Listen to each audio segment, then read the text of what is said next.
I just interviewed Travis, and I'm gonna make these just super short, and I'm gonna put them all together. Hey, man. So state your name, position in the band, and how you got into music. Ooh. All right, so yeah, I'm Taylor. I play one of the guitars in Oathbound, and I got into music. I mean, mostly music was kind of a thing that was always playing in my house when I was a kid growing up. A lot of Fleetwood Mac and similar genre music of the age. Music was always a thing in our family, and strangely enough, when I was a kid, our house got robbed, and we were one of the rare circumstances where we got all of our stuff back. That's crazy. When they caught the guy. But one of the things, like, the guy had robbed a couple different people, and when the cops gave us our stuff back, there was some stuff that wasn't ours, and one of the things that we got back was a Kill 'Em All CD from Metallica. Way. That's pretty cool. And it was And Justice for All by Metallica. So that was like, I remember picking up the CD and just being like, what is this? And I flipped it over, and it's a picture of Metallica on the back and long hair, and just kind of like, to a little kid, it was kind of intriguing but intimidating, but like popped it in, and I was like, wow, this is different. What's the opening track on that record? Blackened. It was Blackened. Okay. Yeah, which is just a ripper. Yeah, it's still my favorite song by them. But anyway, that was kind of like how I got into, like, that was my first introduction into heavy music.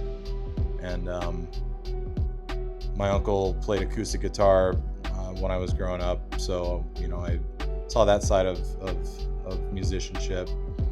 And I remember first time I ever saw an electric guitar, I was like, damn, like it was just something totally ice maker. But I knew that I had to have an electric guitar because it just looks so much cooler than an acoustic guitar, and I just went from there. I was about 12 years old, 11 or 12 years old when I got my first electric guitar, and just taught myself how to play. And I used to be a lot better when I had more time to dedicate to actually practicing and stuff. But anyway, that's kind of the long version of how I got my introduction into music and heavy music. Okay, so if somebody wanted to get into the music scene to play shows or find members, what would be your suggestion or tip?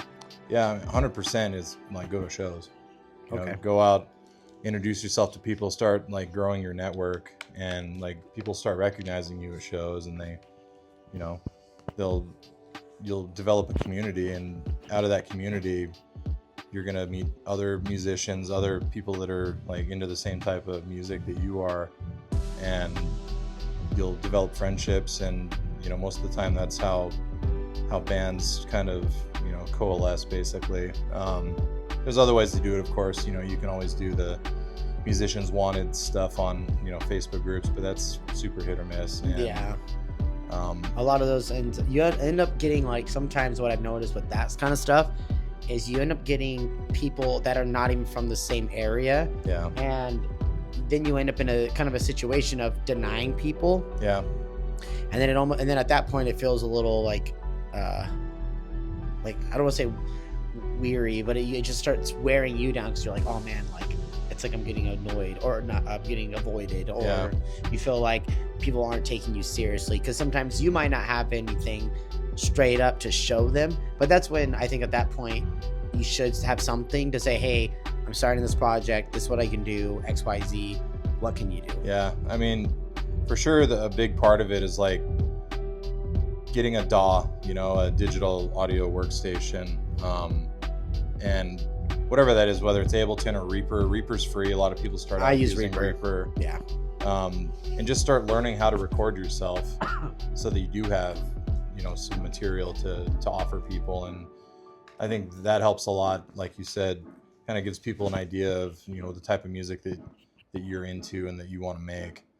But, I will say it can be difficult starting out, depending on like how serious you want to be about it. As it's really hard finding people that, not so much these days for where we're at, but initially it can be hard to find people that want to take it seriously and they want to tour and like want to do what it takes to actually try and grow the thing. But it's a little bit easier these days for us because people have a little bit more idea of, you know, what we're doing and who we are. But yeah, go to shows, support the scene. Go to shows. Wherever you're at, go to local shows. Go to local shows. I mean, go to your favorite band shows. That's awesome. But like, without a local scene, like there's not going to be any bigger shows. You know. Yeah. Your favorite band started out as a local band. Well, I like to say that we're all local bands to something, because you can go to Florida right now. You go to Ocala, right? Yeah. You go to Ocala, Florida, and say a Day to Remember's playing a show there.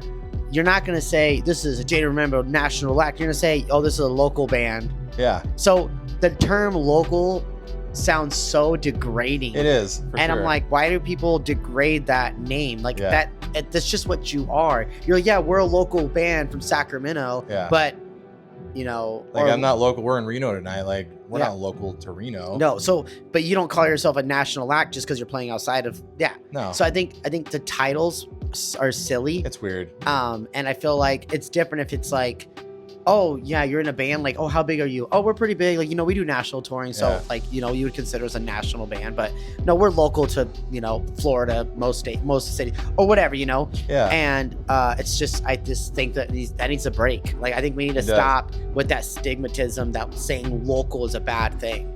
Yeah, and it's weird because like, what's the threshold for being a local? You know, what's the line? Yeah, when are you no longer a local band? Yeah, because and here's a really good example. Let's say a band has 5 monthly listeners on Spotify, and they've never sold merch in their life. Hell, they've never played a show. Yeah. But their very first tour goes 50 shows in a row. Yeah. Hypothetical. Yeah. So let's say it's 2 months long. Are they a national touring band? Because they did it. Yeah. No, I mean, like. I don't think so. But I don't know. It's like, it's one of those things where you have this idea in your head of like what it is, but you can't define it. Yeah. You know, it's like, well, they got to be signed to a label. They got to have like the talent company behind them, or like, who knows? Like there's X, Y, and Z need to check all those boxes, but it's all made up, you know. But I'll tell you this, and this is my rebuttal on that, is because when I grew up watching, when I went to, I'm going to say this, bring this up, but it's because it falls into what you're saying. Sure. When I went to Aftershock all these years, I'm like, oh my God, like those people are making it. They're signed, they have management. They are what I want to be, right? Sure. And then we fucking play, and I skipped all that. Yeah. And then that's when it clicked in my mind that like, you know what? Like if you're just a good fucking band and people fuck with you, then someone's gonna offer you something. Yeah. Even if you're not what you thought you needed to be. Yeah. Because sometimes you are more than what you think you are. And that was like a really humbling experience of realizing I was like, damn, I didn't have to go through X, Y, and Z, or actually A, B, C to get X, Y, and Z. Yeah. I just had to do all of it and then eventually get there. Yeah, I mean, you've certainly put your time in, and, you know, it's not like you were handed anything. You know, just using the Aftershock thing as an example, I mean, you've got, obviously you have Titan Fest, which is huge for, I mean, everyone, at least up in even the Pacific Northwest, like everybody knows what Titan Fest is. You know what I mean? Like, so you've been grinding. Or not. But I mean,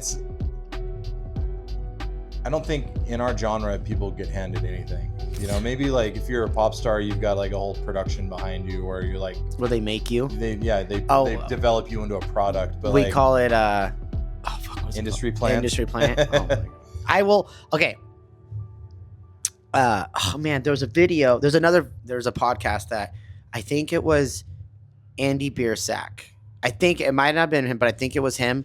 It was one of those guys though. But he said, he was talking about industry plants, and he was like, you know, he's like, people call them industry plants because it was about Sleep Token. Oh right. And he was like, you know, people think these people are industry plants. You know, he's like, but if you actually looked at the history of bands, he was like, they were doing that for 4 or 5 years, and they have a gimmick that all of a sudden launched and they got them big. But he was like, you know, Slipknot was doing masks 25 years ago. Yeah. He's like, then he was like naming off other people that did masks before them. So he was like, it's not a new thing. No. He's like, they just caught Kiss, wind. Yeah, like a Kiss.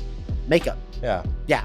So, but I do get it, because to me, like when I hear that somebody gets signed and launches everything through a label, and I'm like, who the fuck even are you? Yeah. I feel like that's industry plant. But I digress, because in the background, in the shadows, I was telling Travis, in the background, you have no idea how hard that person's working. So people see us Titan and they're like, oh man, you guys get handed shit. You fucking, everyone wants to play with you. Everyone wants to tour. I was like, I reach out to people. Yeah. I book all the shows. I was like, I'm the one doing all the shit, but you don't know.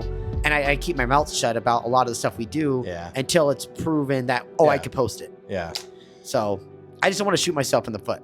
No, man. And like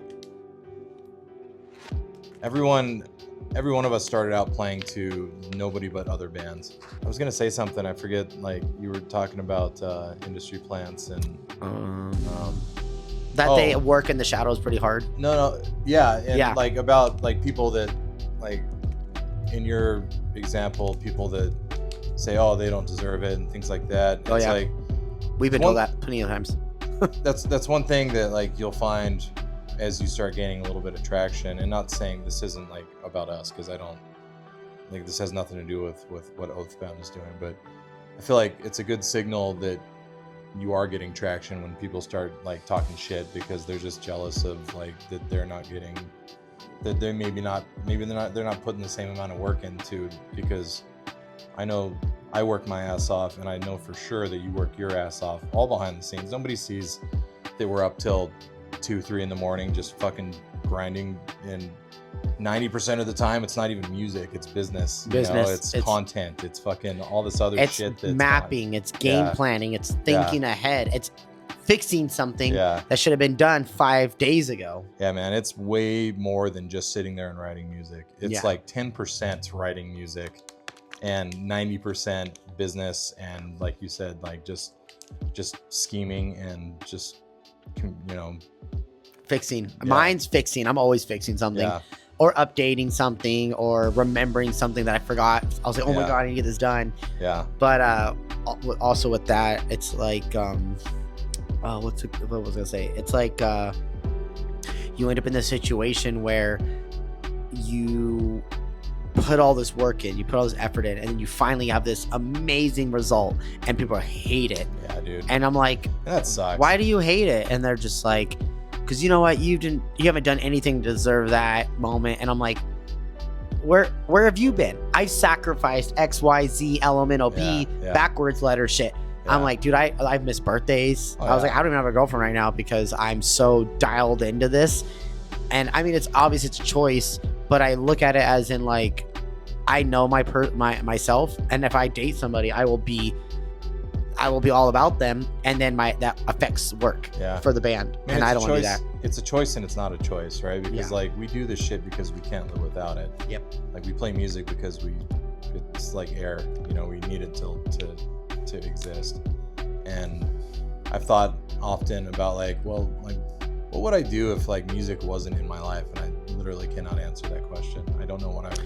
I would sell everything, delete all my social media, move back to my parents' house in the middle of the country, and fucking be a farmer again. Go back to being a ranch boy, riding horses and roping cows. All right. That's literally what I would do. If music fell apart, I would do that. I miss living in the country. I grew up on a ranch, so raising cattle and horses, that was my whole life for like 20 years. I didn't know that. Nobody knows that, which is crazy. You look at me and you're like, oh yeah, nope. I had no friends. My closest neighbor was like 10 miles from me. And so I grew up just with my family. And then, so that's why I have like really strong morals and beliefs with family and being with one person, monogamous kind of shit. Yeah, just because that's loyal.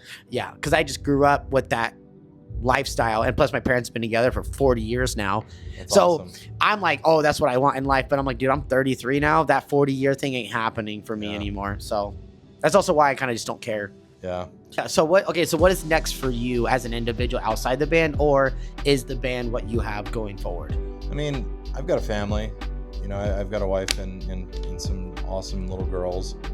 And, so what do they think about this with you doing the band stuff? Well, I wouldn't be here if my wife wasn't just 100% supportive. Like, shout out Jen for just letting me, you know, pursue my dreams and go out and do what I love. She totally gets it. You know, she's she's not into the same music as I am, but like she is very much a musical person, and music is something that we have on in the house like all the time.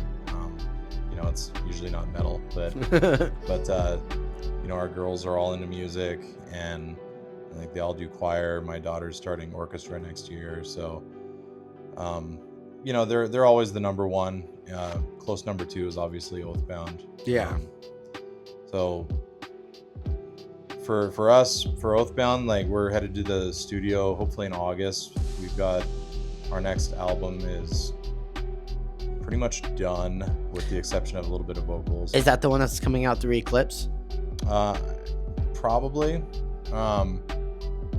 Yeah, I think that's most likely what's going to happen. Okay. Haven't worked out all the details on that yet, but I'd say most likely.